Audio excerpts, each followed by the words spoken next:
नमस्कार, सुप्रभात। आप देख रहे हैं खबर दिल्ली और समय हो चला है दिल्ली की 25 बड़ी खबरों को जानने का। इससे पहले यदि आप वीडियो को लाइक नहीं किए हैं तो लाइक कर दीजिए और चैनल को सब्सक्राइब कर लीजिए। तो आइए एक नजर डालते हैं 25 बड़ी खबरों पर फटाफट अंदाज में।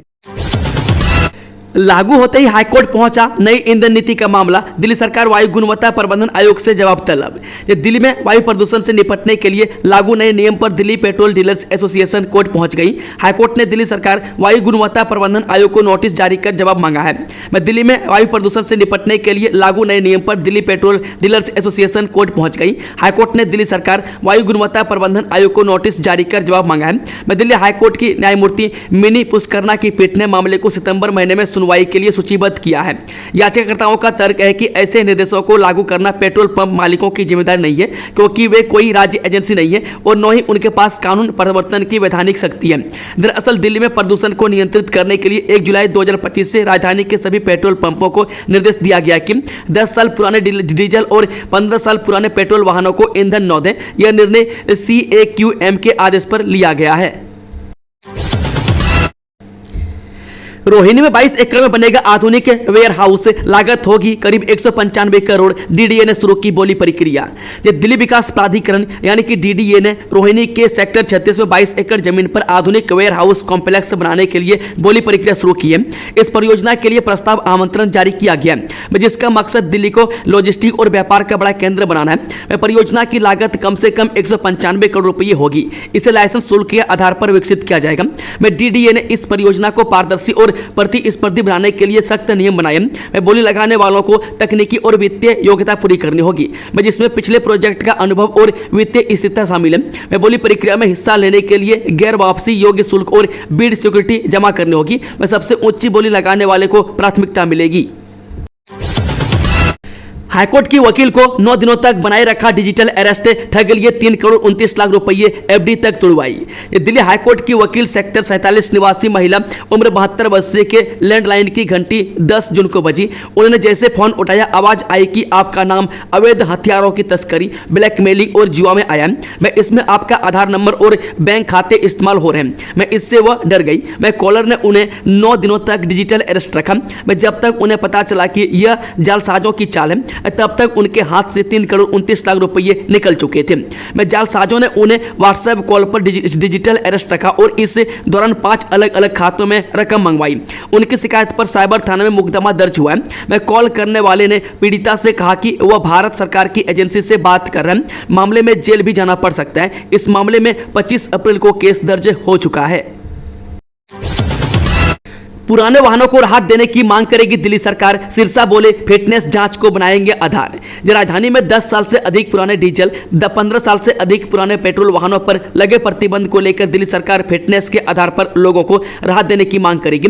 बुधवार को दिल्ली सचिवालय में पर्यावरण मंत्री मनजिंदर सिंह सिरसा ने यह बात कही। परिवहन मंत्री डॉक्टर पंकज कुमार सिंह ने कहा कि पिछली सरकार ने अगर प्रदूषण नियंत्रण के लिए धरातल पर काम किया होता तो ऐसी नौबत नहीं आती। दोनों मंत्रियों ने कहा कि वर्तमान सरकार प्रदूषण नियंत्रण को लेकर पूरी तरह से गंभीर है और हम अदालत को बताएंगे कि दिल्ली में प्रदूषण कम करने के लिए कई ठोस कदम उठाए जा रहे हैं। साथ ही वायु गुणवत्ता प्रबंधन आयोग में भी सरकार पक्ष रखेगी और बताएगी कि प्रतिबंध लगाना समाधान नहीं है।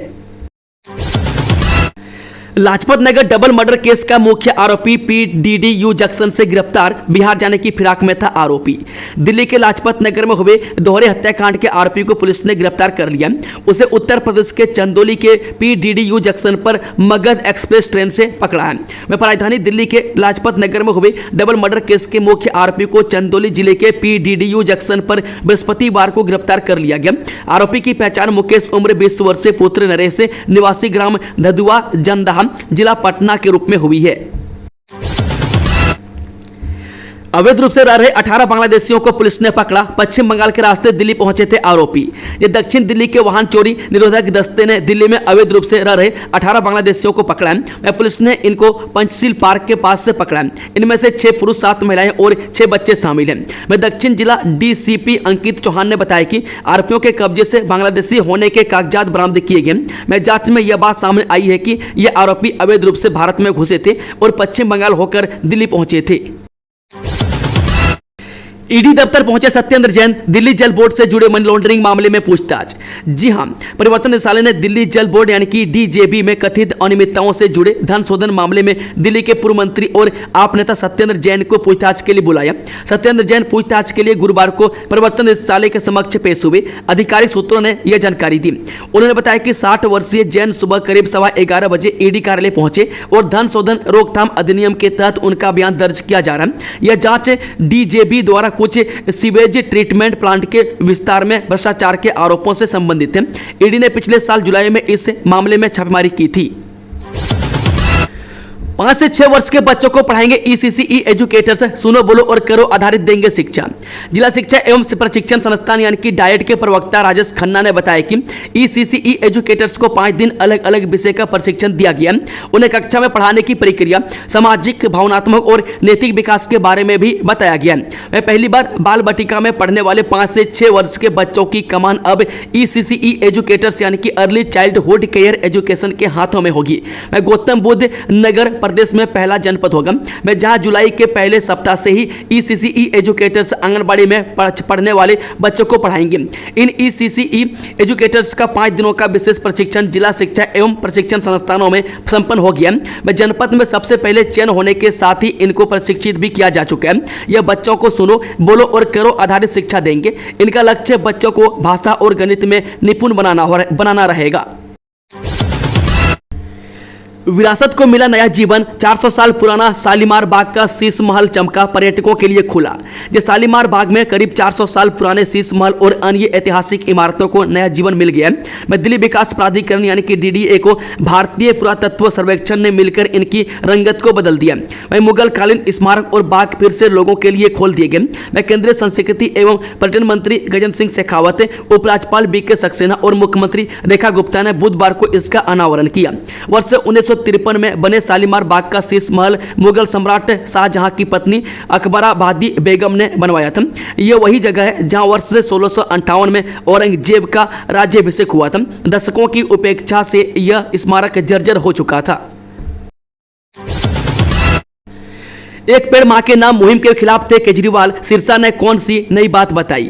दिल्ली की मुख्यमंत्री रेखा गुप्ता ने भाजपा सांसद बांसुरी स्वराज और मंत्रियों मनजिंदर सिंह सिरसा तथा परवेश वर्मा के साथ वन महोत्सव 2025 समारोह में भाग लिया। इस दौरान पर्यावरण मंत्री मनजिंदर सिरसा ने बताया कि दिल्ली के पूर्व सीएम अरविंद केजरीवाल एक पेड़ मां के नाम मुहिम के खिलाफ थे। वह सिरसा ने केजरीवाल के खिलाफ होने की वजह भी बताई। उन्होंने कहा कि दिल्ली वन महोत्सव 2025 राजधानी के लिए मील का पत्थर साबित होगा। दिल्ली से वाशिंगटन जारी एयर इंडिया की फ्लाइट बीच में अटकी, वजह भी जान लीजिए। दिल्ली से वाशिंगटन जारी एयर इंडिया का एक विमान बीच रास्ते ही रुक गया। वह फ्लाइट AI 103 को वाशिंगटन से पहले ऑस्ट्रेलिया की राजधानी वियना में ईंधन भरने के लिए रुकना था। वह फ्लाइट ने 2 जुलाई को दिल्ली से उड़ान भरी और वियना में सेफ लैंडिंग की, लेकिन कहानी में ट्विस्ट तब आया जब यह फ्लाइट वियना से आगे नहीं बढ़ पाई। इस फ्लाइट को रद्द करना पड़ा। मैं एयर इंडिया के मुताबिक वियना में रुकना पहले से तय था, लेकिन रूटीन चेक के दौरान फ्लाइट में कुछ तकनीकी खामियां पकड़ में आई। इन खामियों को ठीक करने में समय लगा और नतीजा वियना से वाशिंगटन का सफर रद्द करना पड़ा। यात्रियों को विमान से उतारा गया और उनकी यात्रा की योजना धरी की धरी रह गई। ट्रेन से 17 दिन में रामायण यात्रा करने का मौका, जानिए पूरी जानकारी। IRCTC की ओर से भारत गौरव डिलक्स AC टूरिस्ट ट्रेन का परिचालन 25 जुलाई को किया जाएगा। सफदरजंग स्टेशन से चलने वाली यह गाड़ी 17 दिनों में रामायण यात्रा कराकर वापस दिल्ली लौटेगी। सफर में यात्रियों को अयोध्या, नंदीग्राम, सीतामढ़ी, जनकपुर, बक्सर, वाराणसी, प्रयागराज, चित्रकूट, नासिक, हम्पी, रामेश्वर आदि स्थानों की यात्रा कराई जाएगी। यात्री इस गाड़ी में दिल्ली के अलावा गाजियाबाद, अलीगढ़, टुंडला, इटावा, कानपुर और लखनऊ से भी सवार हो सकेंगे। यह गाड़ी अत्याधुनिक सुविधाओं से लैस होगा, ताकि यात्रियों को किसी प्रकार की परेशानी न हो। ट्रेन में 2 रेस्टोरेंट, एक modern kitchen, shower, cubicle, food massager आदि हैं। इसके साथ ही सुरक्षा के लिए गार्ड एवं CCTV कैमरे भी मौजूद हैं। यात्री IRCTC की वेबसाइट से टिकट बुक कर सकते हैं। इसमें प्रथम AC, द्वितीय AC और तृतीय AC की कुल 150 सीटें उपलब्ध हैं। 17 दिनों में कुल 7600 किलोमीटर की यात्रा यह गाड़ी करेगी। इसमें तृतीय AC के लिए 1,18,000, द्वितीय AC के लिए 1,40,000 और प्रथम AC के लिए 1,66,000 रुपये का टिकट है। यात्रियों को होटल में ठहराने और खाने के खर्च का वहन भी इस पैकेज में शामिल है। दिल्ली में बारापुला फेज 3 फ्लाईओवर के बनने में आ रही परेशानी हुई दूर। ये देश की राजधानी दिल्ली में बीते कई सालों से अटके पड़े बारापुला फेज 3 फ्लाईओवर प्रोजेक्ट के पूरा होने में आ रही एक बड़ी मुश्किल दूर हो गई है।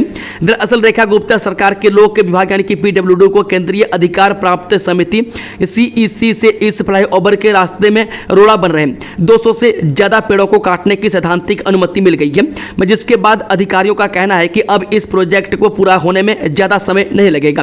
मामले की जानकारी देते हुए पीडब्ल्यूडी के एक वरिष्ठ अधिकारी ने बताया कि पेड़ों की कटाई के लिए सैद्धांतिक मंजूरी मिल गई है। वहीं मयूर बिहार की तरफ करीब 274 पेड़ है, जिसके कारण यह परियोजना कई सालों से अटकी हुई है। जैसे ही हमें अंतिम मंजूरी मिल जाएगी, जमीन पर काम शुरू हो जाएगा। सीईसी भारत के सर्वोच्च न्यायालय द्वारा वन रोपण और पेड़ काटने की अनुमति की निगरानी के लिए गठित 5 सदस्यीय समिति है। खास बात यह है कि इस परियोजना की शुरुआत साल 2015 में हुई थी और इसे 2017 तक बनकर तैयार हो जाना चाहिए था, लेकिन विभिन्न वजहों से इसमें देरी होती रही। फिलहाल इसका 90% से ज्यादा काम पूरा भी हो चुका है, लेकिन रास्ते में आ रही करीब 200 पेड़ों की वजह से इसका काम रुक गया था। अब इन पेड़ों को काटने के लिए मिली पहले स्तर की अनुमति के साथ ही रुका हुआ काम भी पूरा होने की उम्मीद जग गई है। पानी के बिल मामले में रेखा सरकार कर रही बड़ी सौगात देने की तैयारी। ये दिल्ली सरकार की तरफ से शहरवासियों को जल्दी एक बड़ी सौगात मिल सकती है।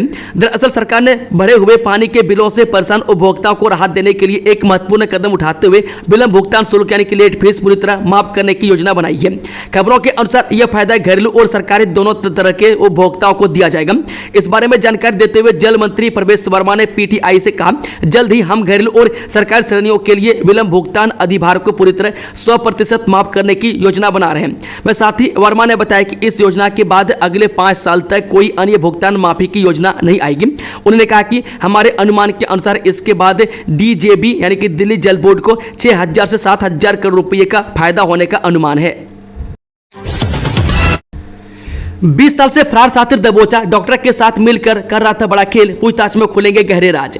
दिल्ली पुलिस की क्राइम ब्रांच ने राजेश राजपूत नामक एक ठग को गिरफ्तार कर लिया, जो मेडिकल कॉलेजों में दाखिला दिलाने के नाम पर लोगों से ठगी करता था। वह 20 साल से फरार था। उसने उड़ीसा के एक डॉक्टर से भी बेटे को MBBS में दाखिला दिलाने के नाम पर 4 लाख रुपए ठगे थे। पुलिस ने उसे सराहनपुर से गिरफ्तार कर लिया। नामी मेडिकल कॉलेजों में दाखिला दिलाने के नाम पर ठगी करने वाले 63 वर्षीय राजेश राजपूत को क्राइम ब्रांच ने गिरफ्तार कर लिया। 2004 में अदालत ने उसे भगोड़ा घोषित कर दिया था। तब से पिछले 20 साल से वह फरार था। बताया गया कि आरोपी ने एक अन्य आरोपी के साथ मिलकर उड़ीसा के एक डॉक्टर से उनके बेटे को MBBS में प्रवेश दिलाने के नाम पर 4 लाख रुपए ठग लिया था। गजब हो गया, सिर्फ आधे दाम में मिल रही लग्जरी कारें, मर्सिडीज की इतनी कम कीमत ने चौंकाया। दिल्ली में पुरानी कारों पर सख्ती के चलते दूसरे राज्यों में इनके दाम गिर गए। कुछ कारों की कीमतों में 50% तक की गिरावट आई है। डीलर नुकसान उठाकर भी इन्हें बेचने को मजबूर है। All India car dealers association ने सरकार से इस मामले में नीति बनाने की मांग की है। डीलरों को परिवहन विभाग से NOC मिलने में भी परेशानी आ रही है। अवधि पूरी कर चुके वाहनों को पेट्रोल पंपों पर पेट्रोल पदार्थ न देने और उसके धरपकड़ के अभियान से दूसरे राज्यों में दिल्ली के इस्तेमाल हुआ। सेकंड हैंड कारों के दाम धड़ाम हो गए। स्थिति यह है कि इनकी दरों में 50% तक की गिरावट आ चुकी है। RTI एक्ट को लेकर हाईकोर्ट ने केंद्र सरकार को दिए निर्देश, 3 महीने के अंदर लेना होगा यह फैसला। दिल्ली हाईकोर्ट ने केंद्र सरकार के कॉम्पिटेंट अथॉरिटी यानी कि सक्षम प्राधिकारी को निर्देश दिया है कि कोर्ट की ओर से निर्देश में कहा गया है कि वह सूचना का अधिकार अधिनियम यानी 2005 के तहत सूचना मांगने वाले को मांगी गई सूचना देने के लिए कदम उठाएं और नियम बनाने के निर्देश जारी करें। हाईकोर्ट ने यह भी कहा कि पर्याप्त सुरक्षा उपाय भी सुनिश्चित किए जाएं। मुख्य न्यायाधीश DK उपाध्याय और न्यायमूर्ति तुषार राव गडेला की खंडपीठ ने केंद्र सरकार के समक्ष प्राधिकारी को 3 महीने के अंदर इस मुद्दे पर निर्णय लेने का निर्देश दिया है। दिल्ली में अपराधियों की धरपकड़ तेज, अब इस तकनीक से दबोचे जाएंगे भगोड़े घोषित बदमाश। ये दिल्ली पुलिस आयुक्त संजय अरोड़ा ने भगोड़े अपराधियों को पकड़ने के लिए नया सर्कुलर जारी किया है। सभी थानों को ICJS और अन्य तकनीकों का उपयोग करने का निर्देश दिया गया। क्राइम ब्रांच ने पहले ही ICJS के माध्यम से कई अपराधियों का पता लगाया। थाना अध्यक्षों को E-कोर्ट पोर्टल का नियमित उपयोग करने और जानकारी अपडेट रखने के लिए कहा गया। दिल्ली में पेरोल जंपर्स व भगोड़े को पकड़ने के लिए लिए सभी थानों के थाना अध्यक्षों व इंस्पेक्टर इन्वेस्टिगेशन को अंतर संचालनीय आपराधिक न्याय प्रणाली और अन्य तकनीक का नियमित रूप से इस्तेमाल करने के लिए कहा गया है। जल्द नए घर में शिफ्ट होंगी सीएम रेखा गुप्ता, 60 लाख रुपये में होगा रेनोवेशन। जानिए बंगला नंबर 1 में क्या होगा खास। दिल्ली की मुख्यमंत्री रेखा गुप्ता के आधिकारिक आवास का 60 लाख रुपये में नवीनीकरण किया जाएगा। इसमें 9,03,000 रुपये के 5 टीवी, 7,07,000 रुपये के 14 एसी और 5,75,000 रुपये के 14 सीसीटीवी कैमरे लगाए जाएंगे। इसके अलावा अन्य बिजली उपकरण भी लगाए जाएंगे। वह नवीनीकरण का मुख्य उद्देश्य बिजली के उपकरणों को बढ़ाना है। वह दिल्ली की मुख्यमंत्री रेखा गुप्ता के आधिकारिक आवास से राजनिवास मार्ग पर बंगला नंबर 1 का इस महीने 60 लाख रुपए की लागत से नवीनीकरण किया जाएगा।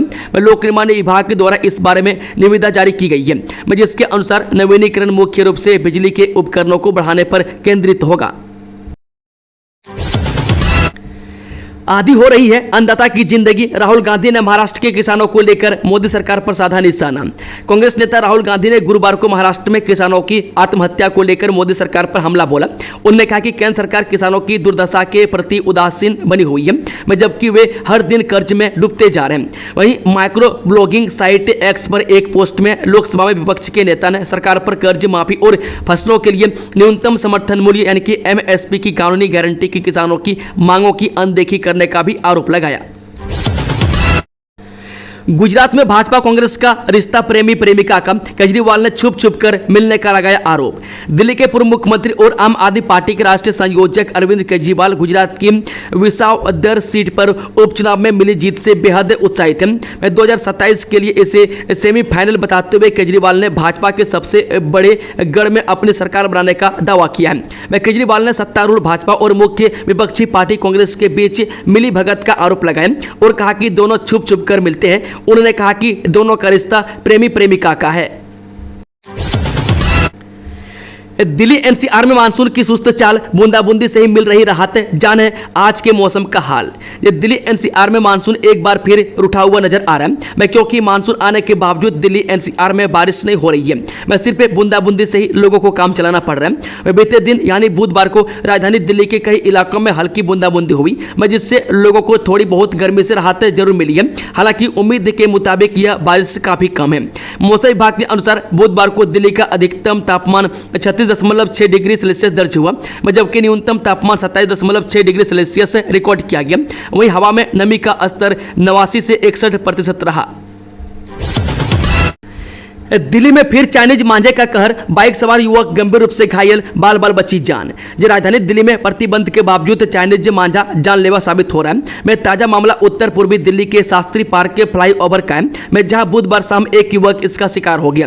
प्राप्त जानकारी के अनुसार शाहदरा की ओर से आ रहा एक बाइक सवार युवक जैसे ही शास्त्री पार्क के फ्लाईओवर पर पहुंचा, तभी हवा में लटकता चाइनीज मांझा उसके चेहरे में उलझ गया। वह मांझे की धार इतनी तेज थी कि युवक की नाक और होंठ बुरी तरह से कट गए। हादसे के तुरंत बाद एक स्कूटी सवार युवक ने घायल को पास के जग प्रवेश चंद्र अस्पताल पहुंचाया, जहां प्राथमिक उपचार के बाद उसे छुट्टी दे दी गई।